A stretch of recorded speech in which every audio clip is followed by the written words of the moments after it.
Welcome back to the deep dive.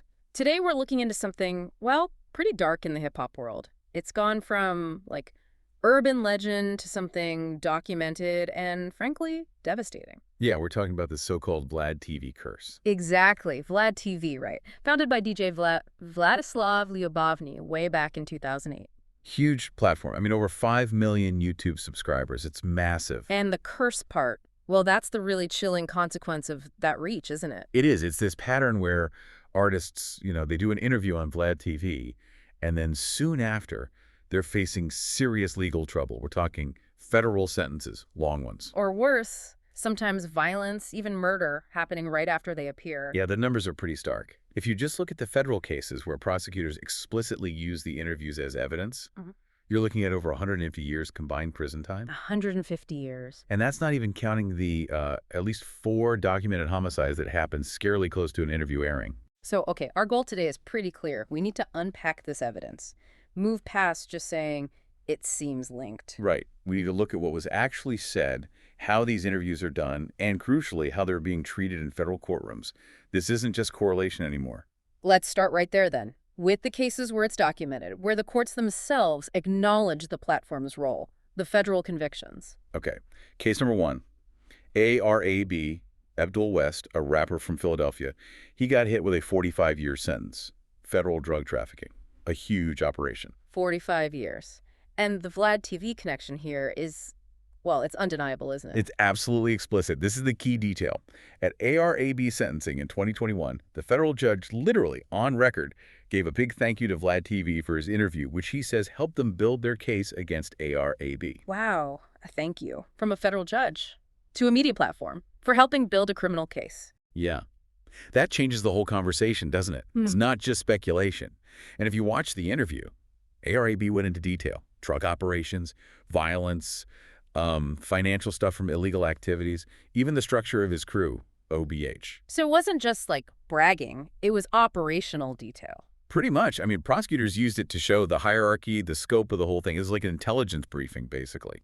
And it contributes to a 45-year sentence. That's practically life, based partly on stuff he said voluntarily on camera. And the story gets even weirder with Dark Low, right? He was part of AR-AB's crew, OBH. Yeah, Dark Low actually went on Vlad TV after AR-AB's indictment and defended the platform. Said Vlad had nothing to do with any of it. And then what happened? Shortly after that interview, Dark Low himself gets arrested, sentenced to 7 years, witness intimidation related to AR-AB's case. So defending Vlad didn't exactly help him out. No. It really seems like appearing on the platform, whether you're bragging or defending, just puts you under a microscope, if you weren't already. Okay, let's look at another big one. Casanova, Caswell Sr., Brooklyn rapper. Right. Indicted in 2020. Right. RICO charges. Part of the untouchable Gorilla Stone Nation gang case. And again, federal prosecutors pointed directly to his 2017 Vlad TV interview. RICO. Maybe we should quickly explain that for listeners. It's not just about one crime, right? Exactly. RICO, the Racketeer Influenced and Corrupt Organizations Act, it's about proving a pattern of criminal activity as part of an ongoing enterprise. So prosecutors need to show continued involvement in illegal stuff. And Casanova's interview helped them do that. How? Through his own admissions. Vlad asked him straight up, how many people did you cut in prison? And Casanova admitted to stabbing 3 or 4 inmates. Later, he even said maybe 12. Okay. And he talked about starting robberies when he was just 11, describing himself as the biggest gangster in Flatbush. Stuff like that, spanning years, helps prosecutors establish that pattern needed for RICO. But isn't Vlad just asking about lyrics? Things they've already put out there, what's the difference? That's the crucial legal difference, Song lyrics, often protected as artistic expression. Prosecutors sometimes have a fight on their hands trying to use lyrics as literal evidence. Right. But when an artist sits down for an interview, a nonfiction format, and verbally admits to specific criminal acts, that's different. Legally, those statements can be treated as confessions, or at least very strong admissions against their own interest. It takes it out of the realm of art and into potential testimony. Which brings us to probably the most famous example of this, the Tupac murder case. Yeah, Keith D. Dwayne Davis. Arrested in 2023 for Tupac Shakur's murder back in '96. And his 2019 Vlad TV interview was absolutely central to that indictment. Central is putting it mildly, from what I read. Definitely. In that interview, Keith D. spelled it out. Said he was in the car during the drive-by. Admitted getting the gun. Described himself as the shot caller for the whole thing. And Vlad himself claimed his interview solved the case, didn't he? He did. He basically said, yeah, my interview cracked this 27-year-old cold case. So, judges thanking the platform for evidence leading to decades in prison, the platform owner claiming he solved the Tupac murder. It really shows these interviews are seen as legitimate sources by law enforcement. Absolutely. The line between journalism and, well, evidence gathering. It's not just blurry, it's gone. The court documents confirm it.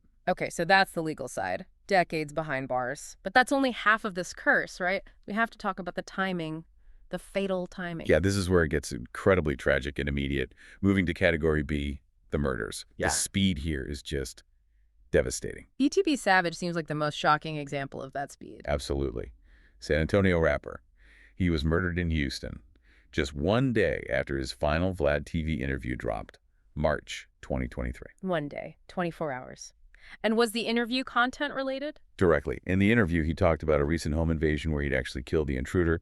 He showed pictures of bullet holes, blood. Oh. And crucially, he was on camera, openly taunting his enemies.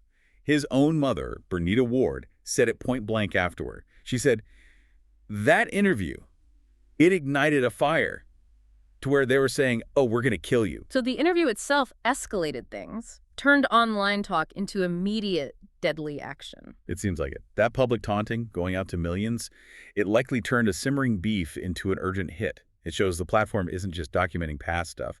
It can actively inflame current conflicts to a fatal degree. That's terrifyingly fast. But the FBG Duck case, that had a different kind of, chilling element, right? Almost prophetic. Yeah, FBG Duck, murdered in Chicago 2020, broad daylight, targeted execution. In his final interviews, he'd been detailing specific beefs, naming rivals, basically painting a huge target on himself. But the chilling part. The chilling part is that Vlad himself, on camera, warned Duck about staying in Chicago, told him flat out, you need to move for your own safety. This was right before he was killed. So Vlad knew the danger. He knew the content they were discussing had real-world, potentially fatal consequences. It certainly appears that way. He recognized the risk associated with the information being shared. Yet the interviews continued, documenting the conflict, sometimes even revealing where the artist was or their plans. And this isn't isolated. We saw similar patterns, maybe not always that fast, but still. Blood Money, also known as Big Glow, murdered days after his final interview in 2014. Right, and Mo3, murdered in 2020. Again, after interviews where he discussed ongoing beefs, the cycle is disturbingly consistent. Talk about conflict publicly on this massive platform, face violence shortly after. It's hard to dismiss. Which leads us to how these interviews happen, the method. Why do they generate this kind of material that's both legally potent and sometimes lethally dangerous? Let's talk tactics and ethics. Okay, people often describe Vlad's style. Well, it's not typical entertainment reporting. It's more like an interrogation. He's usually off camera, the questions are very direct, and they focus heavily on past criminal activity, sometimes more than the music. It seems very prepared, though, not just random questions. Oh, absolutely. Vlad is known for doing deep research. He reads court documents, watches other interviews, talks to his contacts. He comes in with detailed questions designed to get specific answers, specific admissions. So if he's coming in that prepared, asking prosecutorial questions, how different is it really from a police interview? Especially if the guest isn't explicitly warned, their words could be used legally. Legally, in terms of admissibility, not that different, because the person is volunteering the information to a third party. Vlad's defense is basically, hey, if you rap about it, I'm going to ask you about it. That's what people want to know. He sees it as giving the audience what they demand. Right, but that approach is exactly why the culture vulture criticism has stuck so hard in the hip-hop community, isn't it? Precisely. It's more than just a name. It points to a clear dynamic. You have, a white journalist, not originally from the culture, building a huge business by extracting stories about crime, often from black artists, sometimes from backgrounds where crime was tied to survival. And profiting from content that then leads to prison or death for those artists. Exactly. That's the core of the criticism.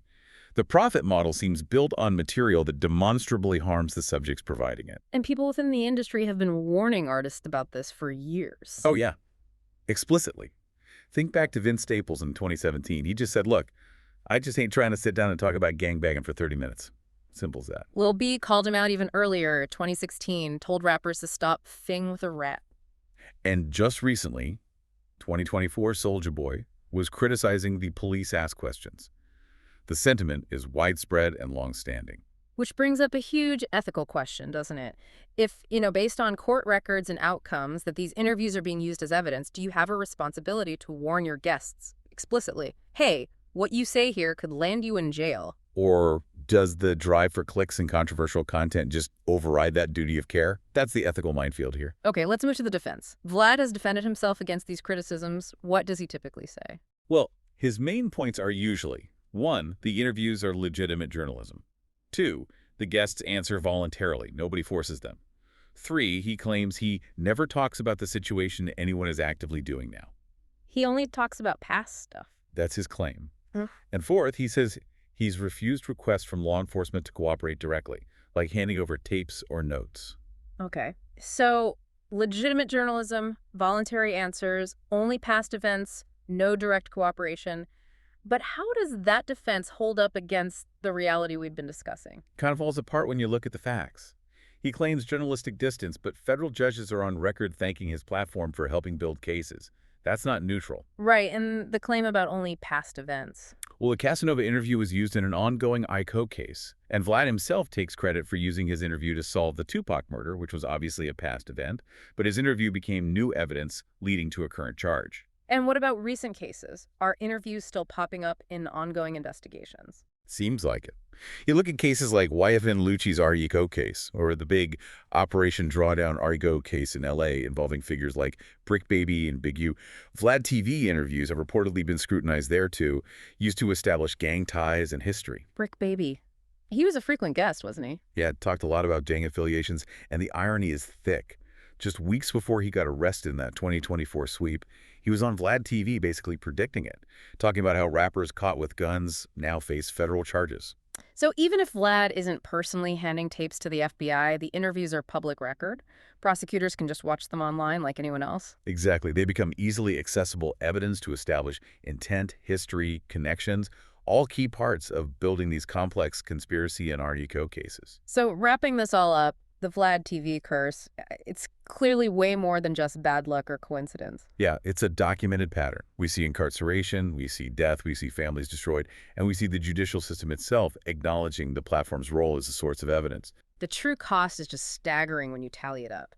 Over 150 years in sentences, multiple homicides directly linked in time and content to these interviews. It really highlights this deeply uncomfortable power dynamic. You have this media engine profiting enormously from extracting confessions and details. Details that then systematically lead to the destruction of the lives of the very people providing the content. Which leaves us with a really tough, provocative question, doesn't it? It's not just if the interviews are used. It's whether a media model can ever be ethically sound when it consistently profits from content that leads directly to its subjects being imprisoned or killed. Should a platform that documents crimes so effectively bear some responsibility when that documentation becomes the evidence used to convict, or the spark that ignites fatal violence? It forces you, the listener, to think about that line. The line between documentation and destruction in this age of viral media where clicks and controversy drive so much, is the content worth the human cost? That's the shadow cast by the VladTV curse. Heavy stuff to consider. Thank you for joining us on The Deep Dive. We'll be back next time.